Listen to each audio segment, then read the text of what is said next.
প্রভাবে সেই রকম কিছু ইচ্ছা থাকলে হতে পারে, পশু হতে পারে, গাছ হতে পারে, তার উপর কোনো বিচার নেই, বিচার ভগবানের হাতে। তাই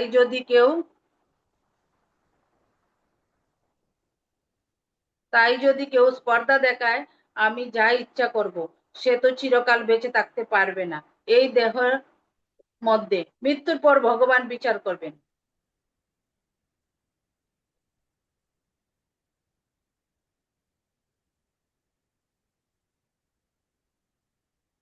শ্রীমৎ জয়পতাকা স্বামী মহারাজের প্রদত্ত প্রবচন। তবে শ্রী চৈতন্য মহাপ্রভুর কৃপায় পাপী তাপী যত ছিল হরির নামে উদ্ধারিল, তার সাক্ষী জগাই মাদাই রে। শ্রী মায়াপুরে যখন বন্যা হয়েছিল তখন চারিদিকে শুধু জল আর জল, নবদ্বীপ মায়াপুর সব ডুবে গিয়েছিল। সেই রকম মহাপ্রভু বলছেন, সমস্ত জগৎ আমি ভগবত প্রেমে প্লাবিত করে দেব। জগৎকে প্রেমে প্লাবিত করা আমাদের একটা অনুমান রয়েছে। প্লাবনটা কি জিনিস? প্লাবন মানে পালাবার কোনো উপায় নেই। দুই একজনের দুতলা চারতলা বাড়ি থাকলে তারা পালিয়ে থাকতে পারে। তেমনি মহাপ্রভু দেখলেন, তিনি তিনি যেখানে যেখানে গেছেন, উড়িষ্যা, বিহার, বাংলা, সেই সব জায়গায় সমস্ত লোক কৃষ্ণ প্রেমের জোয়ারে প্লাবিত হলেও কয়েকজন নির্বিশেষবাদী তখনও পালিয়ে রয়েছে, তারা এখনো প্রেম বন্যায় ডুবে যায়নি। তখন মহাপ্রভু বললেন, ঠিক আছে, ওরা পালাতে চায় পালাক, কিন্তু আমার একটা পরিকল্পনা নিচ্ছি ওদের উদ্ধার করবার জন্য। তখন প্রকাশানন্দ সরস্বতী, যিনি মায়াবাদী আচার্য ছিলেন, বেনারসে, কাশিতে তার কাছে গেলেন। সেখানে অনেক আচার্য সন্ন্যাসীরা এসেছেন মহাপ্রভু দরজার কাছে, যেখানে সব সন্ন্যাসীরা খালি পায়ে এসে পা ধুয়েছে, ওই পা ধোয়া জলের মধ্যে উনি বসেছেন। প্রকাশানন্দ বলছেন, আপনি ওখানে কেন? তখন মহাপ্রভু শরীর থেকে জ্যোতি প্রকাশ করেছিলেন, এবং মায়াবাদীরা জ্যোতিটা খুব ভালোবাসে। তারা জ্যোতি দেখে, তার প্রভাব দেখে বলেছে, আপনি এরকম নোংরা জায়গায় বসেছেন কেন? মহাপ্রভু বলছেন, আপনারা তো সব উঁচু স্তরের সন্ন্যাসী, আপনাদের সাথে কি বসতে পারি? আমি এখানেই বসি। তখন প্রকাশানন্দ তাকে তাদের মাঝখানে নিয়ে গিয়ে বসালেন। কেউ নিজে সেখানে বসতে চাইলে কি বসতে দিত? মহাপ্রভুর বিনয় ছিল একটা অস্ত্র। উম, ওই বিনয় দ্বারা তিনি একেবারে মাঝখানে পৌঁছেছিলেন। তখন ওরা সকলে মহাপ্রভুকে জিজ্ঞাসা করলো, আপনি তো আমাদের মতো একজন সন্ন্যাসী, তবে আপনি জনসাধারণের সঙ্গে মিশে এরকম লীলা করেন কেন? কেন বেদান্ত পাঠ করেন না সন্ন্যাসীর মতো? মহাপ্রভু তখন কিছু বলার অনুমতি চেয়ে বললেন, আমি কি করব?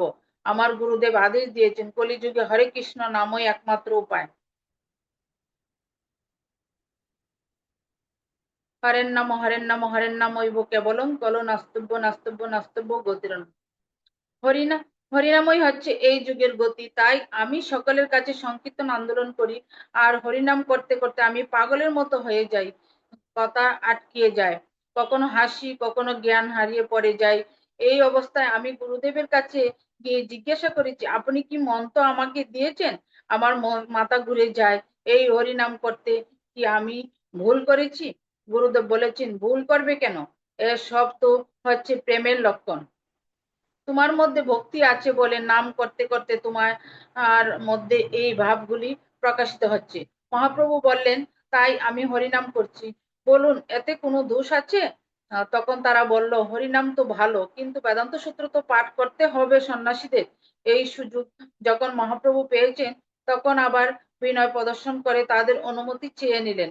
কিন্তু বলার জন্য এবং মহাভারত থেকে ব্যাখ্যা করে এমন সুন্দর বেদান্ত সূত্র পাঠ করলেন যে সমস্ত বৈদান্তিক সন্ন্যাসীরা মহাপ্রভুর শরণাপন্ন হয়ে পড়ল। এইভাবে মহাপ্রভু সমস্ত জগৎকে ভগবত প্রেমে প্লাবিত করেছেন। যেখানে ওকে শুদ্ধ। ওকে ওকে ওকে। হরে কৃষ্ণ। পশ্চিমবাণীর মাঝে পড়বে। শ্রীকৃষ্ণ প্রভু প্রণাম। যেখানে শুদ্ধ ভক্তি, সেখানে হয় না অগতি। শ্রীমদ্ ভাগবতে কপিল মুনি দেবহূতি দেবীর কাছে বর্ণনা করেছেন ভক্তি সেবা বিষয়ে। ভক্তিকে বিশ্লেষণ করে তিনি বলছেন যে দু প্রকার ভক্তি আছে, শুদ্ধ ভক্তি ও মিশ্র ভক্তি। সাধারণ মানুষ এটা বুঝতে পারে না। দেখা যায় লোকে এর কাছে তার কাছে প্রার্থনা করছে, মনে করছে সেটাই ভক্তি। কিন্তু কি ভক্তি? শুদ্ধ না কর্ম মিশ্রিত? এখানে কপিল মুনি তার মায়ের কাছে ব্যাখ্যা করছেন আমরা কি করে ভগবান শ্রীকৃষ্ণকে লাভ করতে পারি। শুদ্ধ ভক্তি থাকলে তবেই ভগবানকে সহজে লাভ করা যায়, কিন্তু ভক্তি যদি মিশ্রিত থাকে তাহলে বিভিন্ন ফল পাবে, ভগবানকে পেতে দেরি হবে। তারপর কপিল মুনি তমগুণ মিশ্রিত ভক্তি, রজগুণ মিশ্রিত ভক্তি বিশ্লেষণ করে এখন সত্যগুণ মিশ্রিত ভক্তির কথা বলছেন। আমি পাপ করলাম, আমি কষ্ট পাচ্ছি, আমি ভগবানকে পুজো করব, আমি সেই কষ্ট থেকে মুক্তি হব, এই ধরনের পুজো হচ্ছে সত্যগুণে যারা আছে তাদের। রজগুণে যে ভক্তি আছে তাতে লোকে কোনো ফল চায়, স্বর্গে যেতে চায় কিন্তু ভগবানের আশীর্বাদ চায় না, শত্রুকে নষ্ট করতে চায় কিংবা অভিমান করে দেখায় যে আমি ভক্তি করতে পারি। এসবে ভগবানকে সন্তুষ্ট করার কোনো উদ্দেশ্য নেই। শুদ্ধ ভক্তি মানে হচ্ছে ভগবানকে খুশি করা। শুদ্ধ ভক্তি হচ্ছে প্রেমের বস্তু। দোকানে কাজ করছে কোনো কর্মচারী, মালিক দেখছে খুব কাজ করছে, মালিক যদি মাইনে বাদ দেয় সে কি আর কাজ করবে? মালিককে সে খুশি করতে চায় ভালো মাইনে পাবে বলে, পদের উন্নতি হবে এই আশায়। শুদ্ধ ভক্তি হচ্ছে ভগবান আমাকে অপমান করুন, আমাকে দুর্বিপাকের মধ্যে রাখুন, আমার যা কিছু যায় আসে না, আমি ভগবানকে সেবা করেই যাব। শ্রী চৈতন্য দেব শিক্ষাষ্টকে অষ্টম শ্লোকে তাই বলেছেন। শ্রীল ভক্তিবিনোদ ঠাকুর গান করেছেন, মানস দেহ গেহ যো কিছু মোর, অর্পিল তো অপদে নন্দ কিশোর, সম্পদে বিপদে জীবনে মরণে, দায় মম গেলা তুয়া ও পদবরণে। অর্থাৎ তুমি আমাকে সম্পদে রাখো কি বিপদে রাখো, আমার মন প্রাণ সব তোমার পদে অর্পণ করলাম, তোমার সেবা ছাড়া আর আমার কোনো উদ্দেশ্য নেই। এই হচ্ছে শুদ্ধ ভক্তি। কেউ যদি প্রধানমন্ত্রী মুখ্যমন্ত্রী হয়ে বাড়ির হয়ে গাড়ির সামনে লাল বাতি রাখতে পারে সে খুব গর্বিত হয়ে যায়।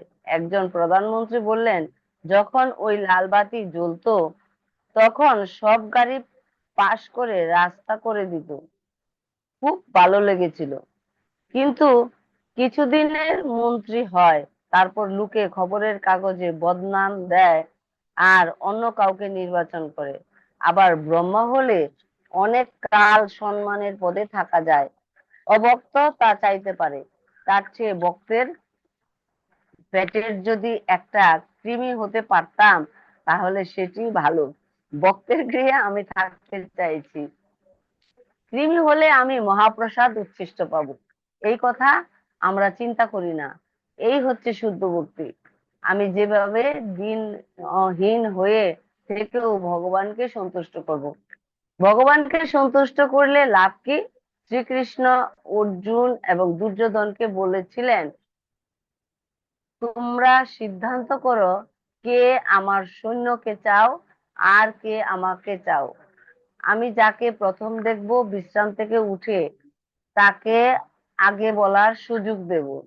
তখন দুর্যোধন চিন্তা করছে এখন একলা কৃষ্ণ তো নিজে যুদ্ধ করবে না, তাকে নিলে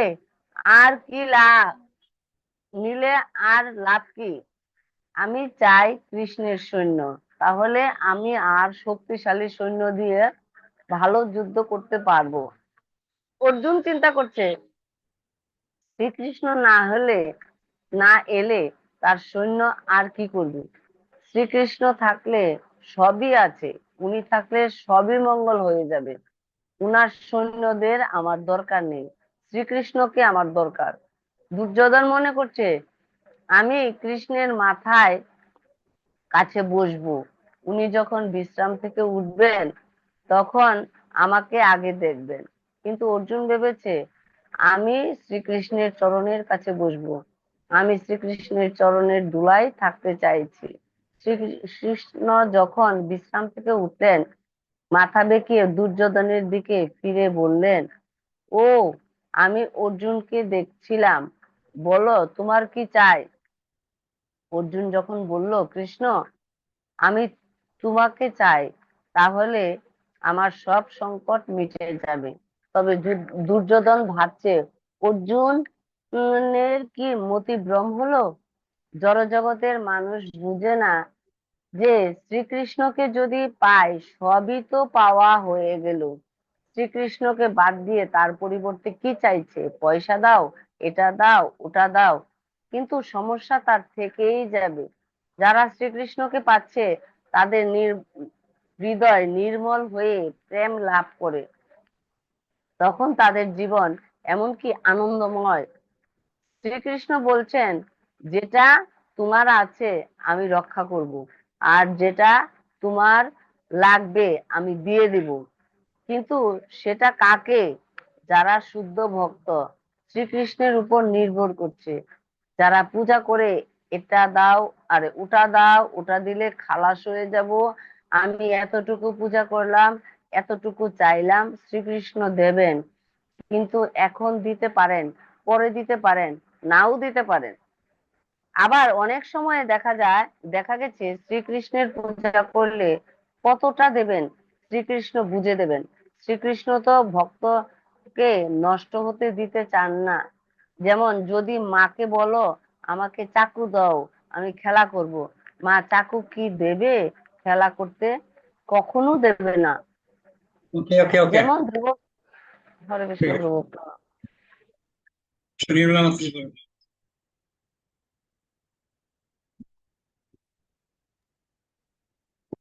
হরে কৃষ্ণ প্রভু প্রণাম। যেমন ধ্রুব মহারাজ চেয়েছেন রাজা হতে, শ্রীকৃষ্ণ তাকে রাজা করে দিলেন। কিন্তু যখন সব পেলেন ধ্রুব মহারাজ দুঃখিত হলেন। তিনি ভাবলেন, শ্রীকৃষ্ণকেই কেন চাইলাম না। এইভাবে প্রথমে ধ্রুব মহারাজের হয়তো একটি উদ্দেশ্য ছিল, কিন্তু পরে শ্রীকৃষ্ণের সাথে মিলন হওয়ায় সেই চাওয়াটা ভুল চাওয়া মনে হলো। যাদের কর্ম মিশ্রিত ভক্তি, তা শুদ্ধ হয়ে যায়, শুদ্ধ হওয়ার সম্ভাবনা আছে। শ্রীকৃষ্ণের প্রতি আসক্তি ক্রমশ বাড়ে। যারা দীক্ষিত হতে চাইছে, এই জীবনে শ্রীকৃষ্ণের কাছে ফিরে যেতে চাইছে, তারা চেষ্টা করতে পারে মিশ্র ভক্তি না করে শুদ্ধ ভক্তি করতে। এটা অবশ্যই আমাদের প্রয়োজন আছে। অনেক সময় মন অনেক আবোল তাবোল চিন্তা করে ফেলে, তখন যুক্তি দিয়ে মনকে শাসাতে হবে। আমি চাই কৃষ্ণকে সন্তুষ্ট করতে, তাছাড়া অন্য চিন্তা করো না। তাহলে শুদ্ধ ভক্ত যে প্রেম আনন্দ লাভ করছে, তুমিও তা লাভ করবে। শ্রী চৈতন্য মহাপ্রভু এই প্রেম সহজে দিচ্ছেন সবাইকে, কিন্তু শুদ্ধ ভক্তি থাকলে তবেই সে প্রেম আনন্দকে রাখতে পারবে। তার ভক্তির মধ্যে যদি অন্য কামনা থাকে, তখন ওই প্রেম আনন্দ আস্বাদন করা স্থায়ী থাকে না। আমরা কৃষ্ণের কাছে গেলাম, ক্ষণিকে জিনিস নিলে কি হবে? স্টক মার্কেটে বাজার মন্দ করে দিল। যে অনেক পুঁজি রেখেছে স্টক মার্কেটে, তার আর কিছুই নেই। এই জন্য আমাদের জীবনের মরণ বিপদে সম্পদে একমাত্র ভরসা হচ্ছেন শ্রীকৃষ্ণ। তা এছাড়া তো আমাদের আশ্রয় নেই। গৃহীরা ভাবে, আমি গৃহী, আমি ভগবানের কাছে টাকা চাইবো না, তো কার কাছে চাইবো? এটারও শিল প্রভুপাদ সুন্দর ব্যাখ্যা করেছেন যে, ছোট শিশুকে কি মা বাবার কাছে চাইতে হয়, আমায় খেতে দাও আজকে? বাচ্চা তো খেয়াল করে না কখন খেতে হয়, ওরা খেলাধুলা নিয়ে ব্যস্ত, মা বাবা তাদের ডেকে আনে। এইভাবে আমরা ভগবানকে সেবা করলে চাইবার কি দরকার?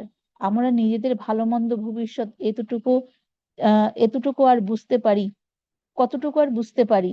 কেউ মনে করছে, আমার ছেলে হলে খুব খুশি হব, ভগবানের কাছে সন্তানের বর চাইলো, বর পেলো, কিন্তু ছেলে হলো বদমাইশ, চোর ডাকাত। তখন ভাবলো, আরে বাবা, ছেলেহীন থাকা অনেক ভালো ছিল।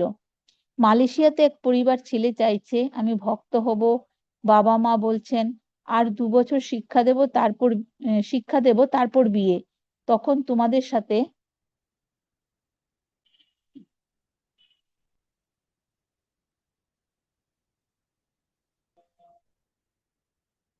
থাকতে পারবে। কিন্তু এখন দেখছে ছেলে বাইরে গিয়ে এমন দুঃসঙ্গ শিখেছে, নেশা করছে, ব্যবসা করছে, বিভিন্ন রকমের কালোবাজারি করছে। এখন ওরা জোড়হাত করছে, হে ভগবান, আমাদের ছেলেকে গ্রহণ করো। এখন ছেলে আর আসতে চায় নাকি? এই জন্য ভক্তি যখন এই 3 গুণের সাথে মিশে থাকে, তখন সহজে আহ, অগতি হওয়ার সম্ভাবনা নেই। শুদ্ধ ভক্তি যেখানে, সেখানে অগতি হওয়ার সম্ভাবনা নেই। তখন ভগবানের দিকে মনটা চলে যায়, ভবিষ্যতে ভগবানের কাছেই ফিরে যায়। ওকে ওকে প্রত্যেক হরে কৃষ্ণ প্রভু প্রণাম। বেশ, শুনি আপনাদের কাছ থেকে